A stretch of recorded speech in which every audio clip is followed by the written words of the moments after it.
Meu nome é Tiago. Sempre fui fascinado pelo mar.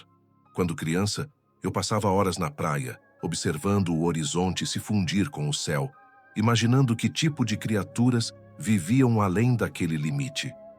Meu pai era pescador e me dizia que o mar era como um ser vivo, ora calmo, ora furioso, sempre cheio de segredos.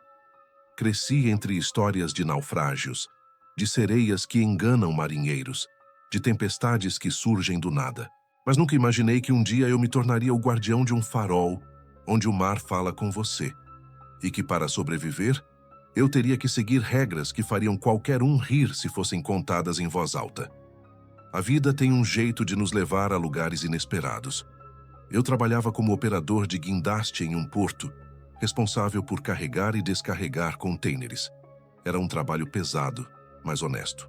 Até que um acidente tirou a vida de 2 colegas e me deixou uma cicatriz na cabeça e uma dor persistente no ombro. Recebi uma indenização e fiquei afastado. Foi então que minha esposa me deixou, levando consigo nossos móveis e nossa esperança de reconstruir uma vida juntos. Eu estava à deriva, sem rumo, quando vi o anúncio no jornal. Procura-se faroleiro, localização isolada, hospedagem fornecida, salário competitivo, necessário ficar sozinho por longos períodos. Meu coração acelerou. Sempre amei o mar, e a ideia de ficar longe de tudo e de todos soou como um refúgio. Telefonei para o número do anúncio. A voz que atendeu era a de um homem idoso, com sotaque carregado do interior. Ele se apresentou como seu Álvaro. Você já trabalhou em farol? Perguntou sem rodeios. Eu disse que não, mas que aprendia rápido. Houve um silêncio, e então ele soltou um suspiro. Aqui não é sobre aprender rápido. Aqui é sobre não enlouquecer. Se você for forte, pode tentar. Ele marcou uma entrevista em um bar na cidade 2 dias depois. Quando cheguei, já sabia que estava decidido. Nada me prendia ali, e eu precisava de um motivo para viver além de remendar o passado. No bar, encontrei seu Álvaro sentado em um canto, de costas para a porta. Ele usava um boné de lã e tinha mãos grandes, grossas, marcadas por calos e manchas de óleo. Seus olhos, porém, eram atentos. Observavam tudo sem parecer que estavam observando. Ele olhou para mim e me convidou a sentar. Falou pouco sobre o salário e mais sobre o farol. Era um farol antigo, construído no século XIX, em uma ilha ao norte da costa, chamada Ilha da Névoa, por causa da neblina constante que a cercava. Uma torre de pedra, com uma casa de alvenaria, cisterna própria, gerador e um manual de regras que, segundo ele, eu devia decorar como se fosse a minha Bíblia. O que acontece se eu não seguir? Perguntei. Ele coçou o queixo. Você não volta, disse. Eu ri. Ele não. Assinei um contrato simples, recebi um adiantamento e em menos de uma semana eu estava no convés de uma lancha, com meu casaco de lona, minha mochila com roupas, um caderno e uma garrafa de uísque que herdei do meu pai. O céu estava nublado, o mar relativamente calmo. Seu Álvaro pilotava a embarcação com destreza, desviando de bancos de areia invisíveis. Eu enxergava uma mancha no horizonte, a ilha. Conforme nos aproximávamos, o contorno do farol surgia. Uma torre alta, solitária, com janelas estreitas e a lanterna na ponta. Ao redor, pedras negras e molhadas, onde as ondas se quebravam com força. O ar estava impregnado de sal e de algo mais, um cheiro de alga misturado com ferrugem. A lancha atracou em um pequeno cais de madeira. Seu Álvaro me ajudou com a mochila. Bem-vindo ao seu novo lar, disse. A casa do farol era simples, mas aconchegante. Havia 2 quartos, uma cozinha com fogão a gás, uma sala com poltronas antigas, uma mesa de madeira e estantes cheias de ferramentas e peças de reposição. Uma porta levava à base da torre, onde uma escada de ferro em espiral subia, serpenteando pelas paredes úmidas. Deixei a mochila no quarto e voltei à sala, onde seu Álvaro já havia aberto uma gaveta e retirado um caderno de capa dura. Este é o manual, disse, colocando-o diante de mim. Leia tudo. Se tiver dúvida, pergunte. Mas não me pergunte por quê. As regras existem porque alguém morreu ou enlouqueceu para que nós pudéssemos aprender. Ele começou a recitar. Primeira regra: acenda o farol ao pôr do sol. Desligue ao nascer. Nunca deixe a luz apagar sozinha. Segunda: mantenha os vidros da lanterna limpos e sem rachaduras. Se uma rachadura aparecer, tape imediatamente e não olhe fixamente para o mar enquanto faz isso. Terceira: nunca desça ao porão depois da meia-noite. Quarta: se ouvir batidas no vidro da lanterna depois que o sol se põe, não investigue. Quinta: não apite o nevoeiro mais do que 2 vezes em uma mesma noite. Se apitar 3 vezes, coisas virão. Sexta: se ver luzes dançando sobre a água, feche a cortina da janela e continue o que estiver fazendo. Sétima: se o gerador falhar à noite, acenda a lamparina de querosene e reze para que as baterias durem até o amanhecer. Oitava: se uma voz conhecida chamar seu nome do lado de fora, não responda. Nona: mantenha o diário do farol atualizado. Décima: se não souber o que fazer, consulte o manual. Ele recitou as regras como quem recita uma oração. Meus olhos se arregalaram à medida que percebia o quão peculiares e específicas elas eram. Tive vontade de rir de nervoso, mas sua expressão era tão séria que engoli o sorriso. Isso é real? Perguntei. Mais real do que você gostaria, respondeu. Uma vez, pensei que poderia quebrar algumas delas. Perdi meu dedo mindinho, disse mostrando a mão. Faltava mesmo o dedo. A ilha tem suas vontades, continuou. Não tente entendê-la. Você é o intruso aqui. Respeite, e talvez ela te deixe sair vivo quando seu período acabar. Perguntei quanto tempo durava um período. Depende, ele respondeu. Geralmente 6 meses, às vezes mais. Às vezes você se cansa antes. Naquela noite, subi até a lanterna pela primeira vez. A escada parecia interminável. Cada degrau ecoava pelo interior da torre. Cheguei ofegante ao topo, a cabeça coberta de suor apesar do frio. A sala da lanterna era circular, com paredes de vidro grosso e o mecanismo da lâmpada no centro. A lâmpada era grande, com lentes de Fresnel que ampliavam a luz. Havia também uma cortina pesada para cobrir as janelas quando necessário. Acendi o farol conforme as instruções. O sol estava se escondendo no horizonte, pintando o céu de vermelho e laranja. Conforme a luz do farol girava, percebi o alcance. Ela iluminava uma faixa enorme do mar, um clarão que se alternava entre a escuridão. Era bonita, mas também imponente. A sensação de responsabilidade me atingiu. Não era apenas um emprego, era o último recurso de navegadores perdidos, a linha tênue entre a vida e a morte. Na primeira semana, a solidão foi o que mais doeu. Não havia internet, televisão, nem rádio. Apenas algumas fitas cassete antigas e um tocador surrado. O som do mar era constante. Um rugido de fundo que ora acalmava, ora enlouquecia. Eu passei o tempo lendo o manual, limpando a casa, ajustando a maquinaria do farol, anotando no diário o horário de acender e apagar a luz. Havia trabalhos práticos, como recolher galões de água da cisterna, limpar os filtros do gerador e rotinas mais místicas, como traçar símbolos em giz em determinadas pedras do pátio. Seu Álvaro me mostrou como fazer e me disse para não esquecer. Esses símbolos seguram o que precisa ser segurado, disse. Na segunda semana, ouvi as batidas na lanterna pela primeira vez. Eram 2 da manhã. Eu estava no quarto, lendo uma revista antiga, quando um som abafado veio lá de cima. Lembrei-me da regra. Meu coração disparou. Subi a escada rapidamente, contando os degraus para manter a mente ocupada. Ao chegar, vi contra a luz giratória a sombra de algo do lado de fora. Não dava para distinguir detalhes, mas parecia uma mão. Era uma batida insistente, como se pedisse para entrar. Lembrei-me. Não investigue. Então fechei a cortina preta ao redor das janelas, bloqueando a visão. A batida continuou por alguns minutos. Depois, cessou. Quando amanheceu, abri as cortinas. Havia marcas de ventosas no vidro, como se algo com tentáculos tivesse tocado ali. Borrifei água salgada, como Álvaro me ensinou. As marcas desapareceram lentamente, como se nunca tivessem existido. Dias depois, uma neblina densa cobriu a ilha. Eu mal conseguia ver o mar a poucos metros. Decidi testar o apito de nevoeiro, mesmo que não houvesse barcos registrados naquela área. A regra dizia para nunca apitar mais de 2 vezes. Dei um sopro longo. O som ecoou, grave, distorcido pela névoa. Esperei. Dei outro sopro. O som pareceu voltar mais rápido do que a primeira vez, como um eco a poucos metros. Achei estranho. Segurei a vontade de soprar a terceira vez, apenas por curiosidade. Não o fiz. Naquela noite, no diário, escrevi: por que não posso soprar 3 vezes? Talvez o mar respondesse de um jeito que eu não queria conhecer. Certa tarde, encontrei uma caixa de madeira enterrada no pátio, atrás de uma árvore retorcida.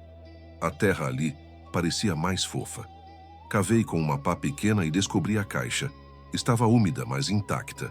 Tinha um cadeado, mas estava aberto. Dentro, havia recortes de jornais antigos, cartas e uma fotografia preta e branca de um homem sentado na beirada do farol, com um sorriso cansado. No verso da foto, uma anotação: Germano, 1968. Ele usava o mesmo casaco que encontrei pendurado no guarda-roupa ao chegar. As cartas eram relatórios de faroleiros anteriores. Alguma coisa me levou a ler. Não olhe fixamente para o mar quando as luzes flutuam, dizia um. Se ouvir alguém nadando, mesmo que o mar esteja agitado, não resgate, dizia outro. Um terceiro falava de uma mulher que aparecia na praia, com cabelo comprido e vestido encharcado, chamando nomes. Havia também um bilhete de alguém chamado Rafael. Saí do farol à noite e não consegui encontrar o caminho de volta. A névoa se fecha atrás de você. Se encontrar este bilhete, não faça o mesmo. As cartas me aterrorizavam e ao mesmo tempo me confortavam. Eu não estava ficando louco. Outros tinham visto as mesmas coisas. Havia uma lógica naquele caos. Eram regras que salvavam vidas. Comecei a respeitá-las não por medo de seu Álvaro ou do manual, mas porque as histórias de quem desrespeitou sempre acabavam mal. Naquela noite, sonhei com a mulher da carta. Ela estava na praia, encharcada, os braços estendidos. Chamava por um nome que não era o meu. Eu acordava suado, com o som do mar no ouvido, e ficava olhando para o teto, esperando as batidas na lanterna que nunca vinham. As semanas viraram meses. Eu me habituava ao isolamento. Falava sozinho, conversava com gaivotas, escrevia longos monólogos no diário. Cantarolava músicas para enganar o silêncio. Algumas vezes, eu ouvia risadas vindas do mar. Outras vezes, choros. Eu me lembrava da regra: não responda. Um dia, entretanto, algo aconteceu que me obrigou a escolher entre a regra e a compaixão. Era uma noite de julho. O mar estava calmo. O vento soprava de leste. Eu estava na cozinha preparando um guisado, quando ouvi um grito. Era um grito real, humano, vindo do lado de fora. Não era como as vozes que chamavam meu nome. Era um clamor de socorro. Corri até a porta e abri uma fresta. Vi um homem agarrado a uma tábua de madeira, sendo jogado contra as rochas pela ressaca. Ele gritava: por favor, me ajude! Tinha um casaco pesado, parecia pescador. A regra dizia que se ouvisse alguém gritar ou pedir ajuda, eu deveria perguntar aos golfinhos e às gaivotas. Se eles respondessem, era coisa boa. Se fizessem silêncio, era coisa ruim. Eu não tinha golfinhos por perto. As gaivotas estavam no céu, silenciosas. Meu coração batia, eu sabia nadar bem. Podia jogar uma corda, podia salvá-lo. Mas e se fosse uma armadilha? E se fosse outra coisa usando um corpo? Por favor, ele gritou. Eu tenho filhos. Eu respirei fundo. Peguei uma corda. Amarrei-a em uma pilastra e joguei-a na direção dele. Agarre! Gritei. Ele tentou, mas a tábua era escorregadia. Ele quase foi engolido por uma onda. Eu poderia descer e chegar mais perto. Meus pés já estavam fora de casa, pisando nas pedras molhadas. As ondas batiam forte. O som era ensurdecedor. Podia sentir o sal em meus olhos. Lembrei das cartas. Lembrei das histórias de faroleiros que se perderam por tentar ajudar. Lembrei de Rafael. Lembrei da minha própria cicatriz e do meu ombro ruim. Lembrei de como a vida, às vezes, nos dá testes disfarçados de provas de humanidade. Olhei para o homem. Ele parecia real demais. Meus instintos gritaram para ajudar. A razão, alimentada pelas regras, implorou para que eu não quebrasse a barreira. Então eu gritei de volta: "Eu não posso, sinto muito, agarre a corda ou reze." O rosto dele mudou.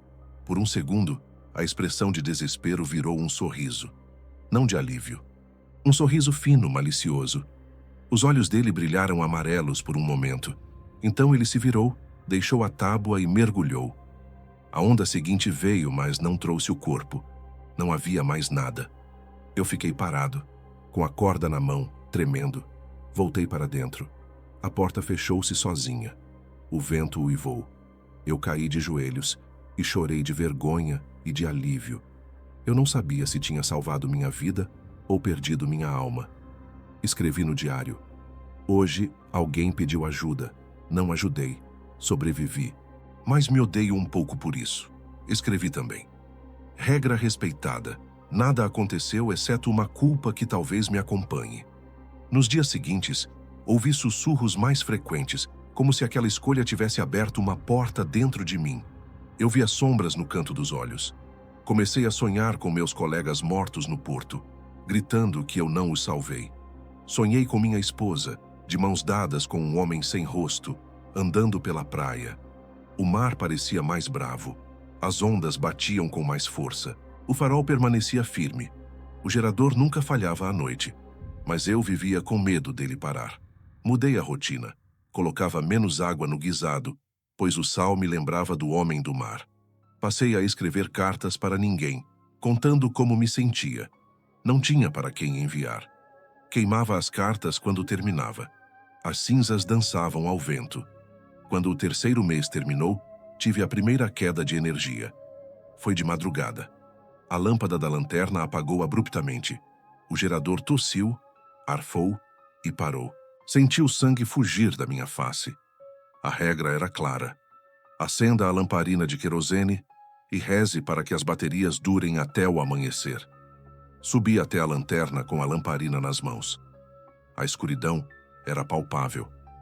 Eu ouvia o mar rugir com uma força que não havia durante a luz. Acendi a lamparina. A chama trêmula mal iluminou meus passos. Ao chegar, vi pelas janelas escuras coisas que eu nunca esqueceria.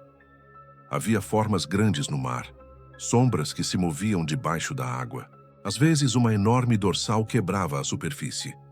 Às vezes, olhos enormes apareciam. Vi mãos finas se esticando da superfície, buscando algo. Ouvi cantos, como se dezenas de bocas gargalhassem em uníssono. Fechei a cortina imediatamente. Acendi a lâmpada auxiliar do farol alimentada por baterias. Não era tão forte quanto a principal, mas fazia seu trabalho. Passei o resto da noite sentado, com a lamparina em mãos, recitando orações que aprendi com minha avó. Orações que não recitava há anos. O gerador voltou ao amanhecer. Desliguei a lamparina com dedos trêmulos. Dias depois recebi uma carta diferente. Era pequena, com bordas douradas. Tinha um selo de cera branca. Eu a reconheci do manual. Uma carta de agradecimento de um barco que se salvou graças ao farol. Achei engraçado que, no meio de tanta coisa ruim, ainda existissem cartas boas. Abri com cuidado. Dentro, uma mensagem simples: "Nós vimos as luzes e escapamos das rochas. Obrigado. Há coisas no mar que a luz esconde." Meu coração se aqueceu por um momento. Pensei que, mesmo sozinho, eu estava fazendo algo que importava. Pensei em todos os marinheiros que nunca souberam que eu existia, mas que deviam suas vidas a essa torre e às regras que a mantinham funcionando. Escrevi sobre isso no diário.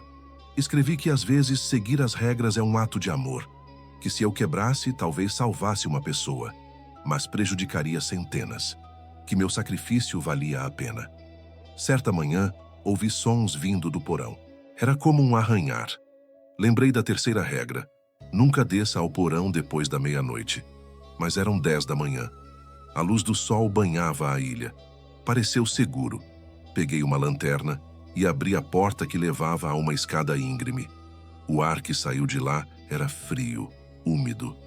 Desci devagar, sentindo cada degrau, ouvindo cada barulho. As paredes eram de pedra, cobertas de musgo. Cheguei a um corredor com prateleiras cheias de caixas e ferramentas. No canto, vi um baú de madeira tremendo. Algo dentro fazia o barulho. Não parecia animal, parecia unhas. Pensei em voltar.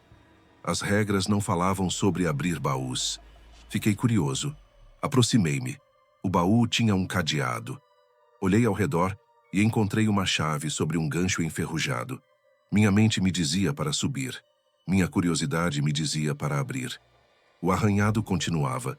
Peguei a chave. Olhei para a escada. A luz lá em cima era convidativa. Dei meia volta. Eu sou curioso, mas não sou burro, murmurei. Tranquei a porta do porão ao sair. Escrevi no diário. Há coisas lá embaixo, não quero saber. À medida que o quarto mês se aproximava, comecei a falar sozinho mais do que nunca. Contava histórias para mim, recitava as regras em voz alta. Dava bom dia ao mar. Gargalhava quando as ondas batiam contra as pedras. Isso me dava um senso de normalidade. Um dia, de repente, vi uma barca à distância. Era uma manhã tranquila. A neblina se dissipava devagar e uma silhueta surgia. Peguei meus binóculos. Era uma embarcação pequena, com um homem remando.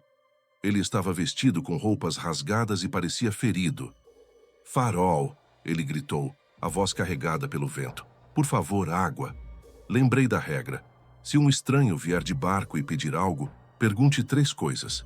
Quem é você? O que busca? Quem o enviou? Desci até a beira da água e gritei minhas perguntas. Ele se apresentou como Miguel. Disse que se perdeu na neblina e que seu barco quebrara. Disse que ninguém o enviou. Então lembrei da carta de Germano. Se não souber o que fazer, pergunte ao mar. Toquei a água com a ponta do dedo. Estava fria. Senti uma vibração. Então perguntei. Mar, posso ajudar? Um silêncio. Uma onda pequena tocou meu pé. Senti algo. Uma sensação de não. Voltei à margem. Não posso ajudá-lo, gritei. Sinto muito. Ele me chamou de louco. Gritou palavrões. Jogou coisas na minha direção. Então, sua pele pareceu escurecer. Seu rosto se retorceu. De repente, ele deu um sorriso largo demais e mergulhou. O barco virou e afundou. Não vi mais nada. Eu estava ficando esgotado. Sonhava com a terra, com ruas e carros.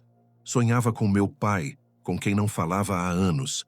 Sonhava com comida que não fosse enlatada ou cozida em panelas de ferro. E, acima de tudo, sonhava com silêncio. Silêncio real, sem o mar, sem o vento, sem as regras. Mas sempre acordava aqui, com a realidade me lembrando da escolha que fiz. Comecei a marcar os dias no diário com pequenos riscos. A contagem me dava uma sensação de progresso. Eu sabia que seu Álvaro viria me buscar. Ele prometera. Confiava nele, embora houvesse uma parte de mim que suspeitava que aquela ilha tinha engolido muitos homens e que talvez ninguém soubesse onde eu estava.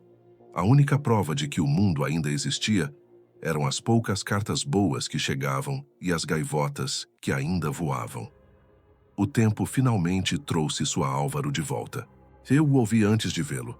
O som familiar do motor da lancha. Corri até o cais, meu coração batia forte, mas não por felicidade apenas. Havia também medo.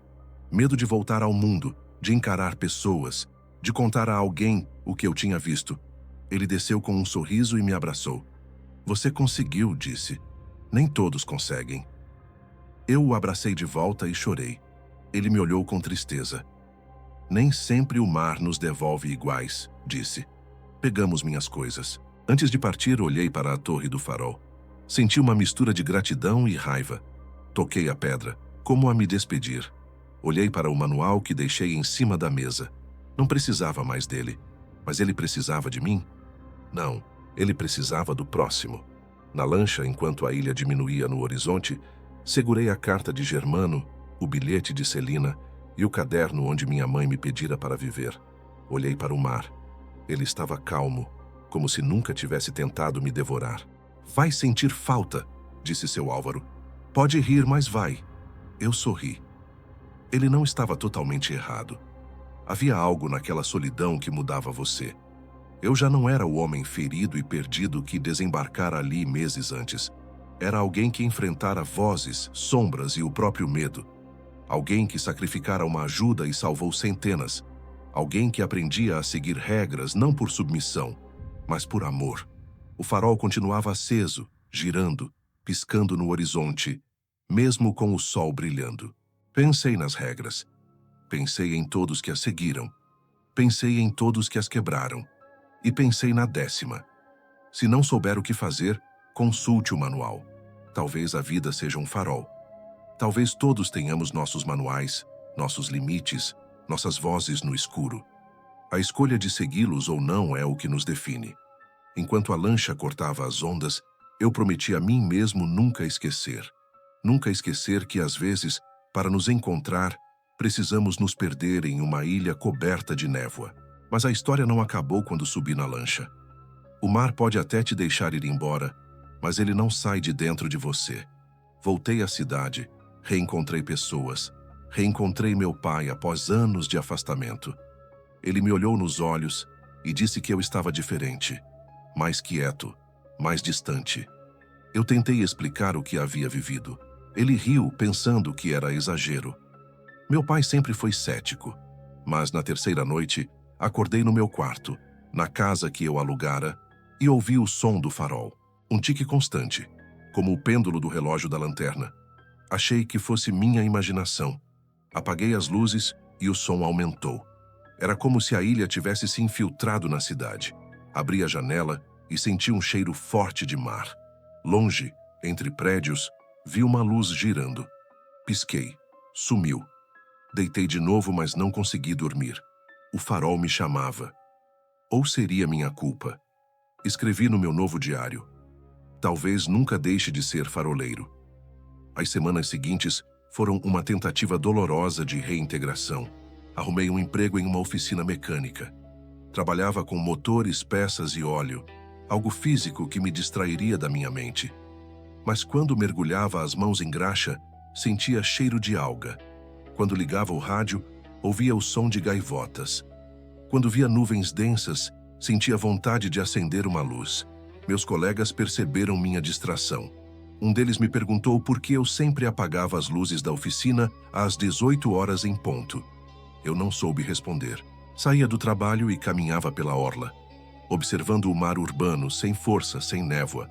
Sentia falta da brutal honestidade da ilha, onde cada onda podia matar. Sentia falta de ter um propósito que salvava vidas, mesmo que ninguém soubesse.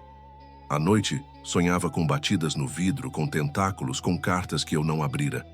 Acordava suando, com a certeza de que algo, em algum lugar, estava se aproximando. Um dia, recebi uma carta sem remetente.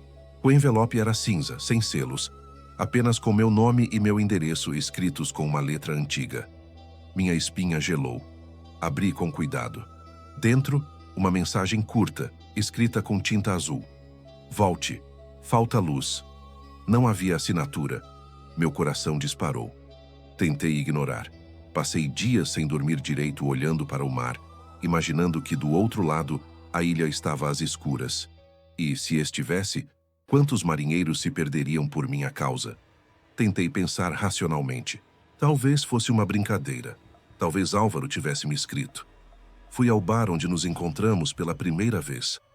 Lá estava ele, no mesmo canto, bebendo algo forte. Ao me ver, sorriu triste. Eu sabia que você voltaria, disse. Eles sempre voltam, de um jeito ou de outro. Perguntei sobre a carta. Ele balançou a cabeça. Eu não mandei. Mas mandaram para mim também, 20 anos atrás. Seu Álvaro me contou que, após o seu primeiro período no farol, ele tentou recomeçar. Casou-se, teve filhos, abriu um pequeno comércio. Mas meses depois, começou a ouvir o farol chamá-lo. Até que, em uma noite de tempestade, recebeu uma carta idêntica. Disse que resistiu por dias, e cada dia parecia uma eternidade. Até que um navio se chocou nas pedras da costa, e ele descobriu que havia gente desaparecida naquela área. Ele se sentiu responsável. Voltou à ilha sem pensar duas vezes. Salvou vidas que nunca saberiam seu nome.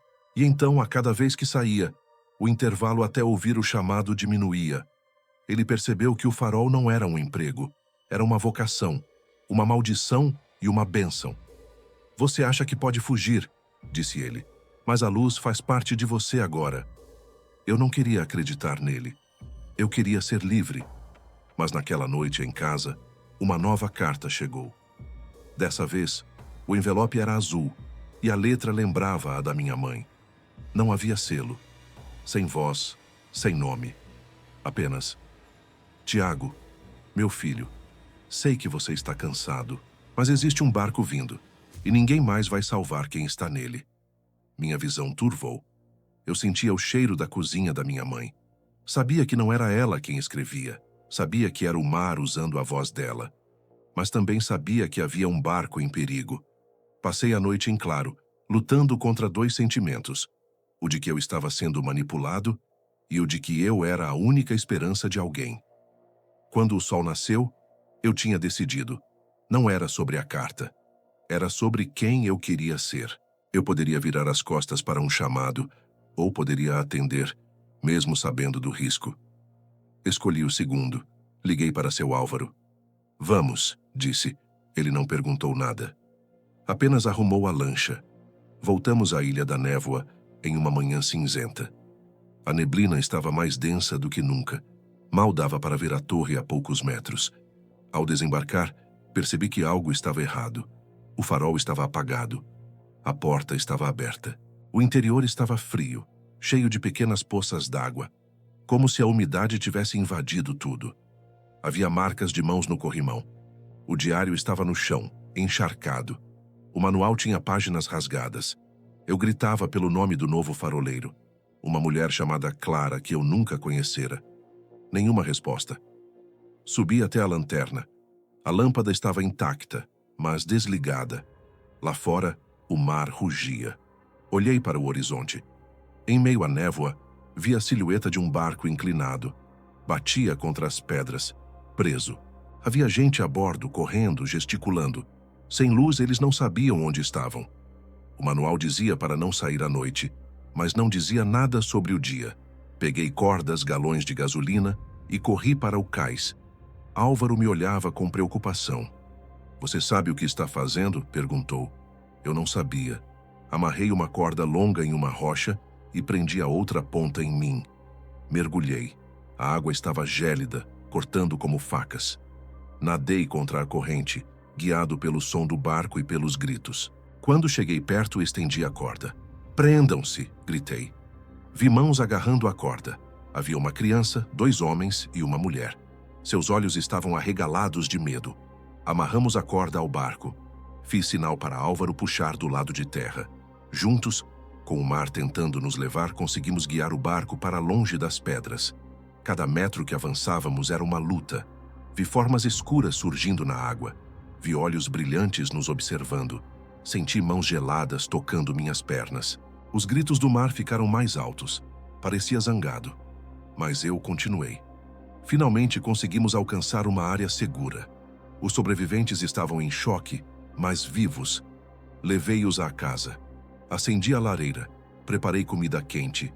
Eles me agradeceram, sem saber que eu quebrara uma regra. Não respondi. Apenas servi mais sopa. Naquela noite, no farol, as batidas nas janelas foram furiosas. As vozes não pararam até o amanhecer. O mar parecia uma fera ferida. Eu havia feito o que o manual não permitia. Mas olhando para aquelas pessoas dormindo exaustas na sala, senti algo que não sentia há meses: paz. Às vezes, quebrar uma regra é necessário para criar uma nova. Escrevi no diário. Hoje, eu não segui a regra, mas salvei uma família. Se isso me condena, aceito. Álvaro leu, balançou a cabeça e me abraçou. Cada faroleiro escreve um pedaço do manual, disse. As regras mudam, porque nós mudamos. Ele então pegou uma caneta e anotou. Regra adicional. Se o farol estiver apagado e houver vidas em perigo, ignore a 4ª regra com cuidado. O mar respeita quem respeita a vida. Nos dias que se seguiram, procuramos Clara. Encontramos seus sapatos perto da praia, mas nenhum corpo. Álvaro me disse que, às vezes, a ilha escolhe quem fica. Eu me perguntava se ela tinha sido atraída pela voz de alguém ou se simplesmente cansara. Enterrei seus sapatos ao lado da cruz de Celina e de seu germano cuja foto eu guardava no bolso. Enquanto colocava a terra sobre os sapatos, sussurrei para Clara, onde quer que estivesse, que eu continuaria. Que eu me lembraria dela nas noites de névoa. Que escreveria seu nome no diário. No manual, Álvaro escreveu: regra extra, nunca subestime a ilha. Ela sempre cobra. Eu acrescentei: quando alguém se perde, recite seu nome em voz alta 3 vezes diante do mar. Talvez ela ouça. Nós fizemos isso para Clara. Não ouvi resposta, mas o mar pareceu mais calmo ao entardecer. Quando o meu segundo período terminou, eu estava diferente novamente. Eu não apenas seguia regras, mas entendia quando era preciso dobrá-las. Eu sabia que as letras de um manual eram vivas, crescendo conforme os corajosos ou tolos enfrentavam a ilha. Ao sair da ilha novamente, desta vez com Álvaro e com o peso do que fiz, senti uma estranha sensação de completude. Voltei para a cidade. Dessa vez não tentei me encaixar. Procurei o porto. Procurei pescadores. Sentei com velhos e ouvi suas histórias de mares estranhos, de luzes que não eram faróis, de cantos à beira das ondas. Compartilhei apenas o que eles já sabiam, que o mar é uma entidade e que alguns lugares nele não são para todos. Tornei-me um faroleiro sem farol. Minhas noites eram cheias de sonhos de neblina. Escrevi cartas que nunca enviei, relatando tempestades imaginárias. De vez em quando recebia cartas sem remetente.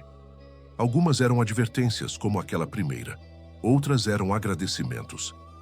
Sua luz nos guiou em 1993, dizia uma, assinada por alguém cujo barco eu não lembrava. Uma outra veio com um pedaço de rede. Esse fio nos salvou, queremos que o tenha. Eu guardava todas em uma caixa. Era minha coleção de provas de que as noites no farol tinham significado. Em uma tarde de outono, encontrei um jovem na porta da minha casa. Seus olhos estavam vermelhos, suas mãos tremiam. Ele contou que vira o anúncio para faroleiro e pensava em aceitar. Disse que fugia de algo e que buscava uma ilha onde pudesse se esconder. Eu vi em seus olhos o mesmo vazio que vi nos meus meses atrás. Convidei-o para entrar, servi café, contei sobre as regras. Entreguei-lhe uma cópia do manual com minhas anotações pessoais, as regras novas e as antigas. Não vá pensando que vai fugir, disse. Vá pensando que vai encontrar algo que você nem sabe que perdeu. Ele me olhou, agradeceu e perguntou se eu voltaria. Eu olhei para o mar ao longe. Sempre volto, respondi. Mesmo que seja apenas em sonhos. Agora, sentado à mesa de casa, escrevendo esta narrativa que talvez um dia você leia, percebo que sou uma soma de regras quebradas e cumpridas. A Ilha da Névoa ainda me visita. Às vezes, em uma caminhada, sinto o cheiro de sal e me pergunto se o farol está bem. Às vezes à noite ouço um apito distante e meu coração aperta. Acho que nunca mais serei o mesmo. Mas, ao contrário do que pensei, isso não é uma maldição. É um lembrete de que, lá fora, na imensidão do mar, há uma torre de pedra iluminando o caminho para estranhos. E que durante um tempo, fui a voz, as mãos e o coração dessa torre. A ilha me ensinou a ouvir os sussurros sem responder, a respeitar o desconhecido, a escolher quando seguir regras e quando escrever as minhas. Ela me mostrou que, às vezes, fazer o que é certo dói mais do que fazer o que é fácil. E, acima de tudo, ela me ensinou que a luz do farol não é só para os barcos, é para nós, para aqueles que se perdem dentro de si mesmos. Quando você se sentir à deriva, lembre-se disso. Sempre há uma luz, mesmo que você não possa vê-la. E sempre há regras, mesmo que você não queira segui-las. O segredo é saber quando elas servem para salvar e quando servem para aprender. Eu ainda estou aprendendo. E talvez continue aprendendo até o fim dos meus dias. Algumas semanas depois, convidei meu pai para jantar. Cozinhei uma feijoada, sua comida favorita, e servi com farofa. Durante a refeição, ele me observava como se tentasse decifrar um enigma. Em um determinado momento, puxei o caderno com a cópia das regras. Ele sorriu lendo os títulos em voz alta. Não apitar 3 vezes, riu. Essa é boa. Contei algumas histórias suavizadas. Ele, cético, balançava a cabeça. Mas percebi que havia respeito em seu olhar. Ele colocou a mão sobre a minha. Você sempre teve uma imaginação fértil, disse. Mas, imaginando ou não, você acha que salvou vidas. E isso é suficiente. Levantou-se e olhou pela janela para o mar distante. Sabe, continuou, meu pai, seu avô, sempre dizia que o mar tem memória. Talvez você tenha se tornado parte dessa memória. A frase dele me arrepiou. Depois que ele foi embora, fiquei na janela. Pensei que mesmo que ninguém acreditasse em mim, eu tinha a aprovação de quem importava. Meu pai, que sempre achou que a vida era simples, agora me via como um homem que enfrentara o inexplicável e voltara. Isso me deu paz. Às vezes, releio o manual antigo e as novas regras que escrevi. Imagino o próximo faroleiro encontrando minhas anotações, lendo sobre minhas dúvidas e conquistas. Escrevi ali que o farol não é apenas uma construção, mas um reflexo de quem o guarda. Escrevi que se ele ouvir um canto lindo vindo do mar, deve lembrar que a beleza também pode matar. Escrevi que, se sentir vontade de responder às vozes, deve escrever uma carta para si mesmo antes de abrir a boca. Ele vai rir.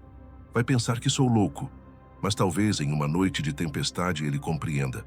Recebi uma carta do jovem que treinei, meses depois. Ele dizia que tinha entendido cada palavra, que as regras o salvavam, que em uma noite, ao quase quebrar a terceira regra, lembrou-se da minha nota no rodapé. Quando suas mãos tremerem, pense nas mãos de quem você ainda não conheceu, dependendo de você.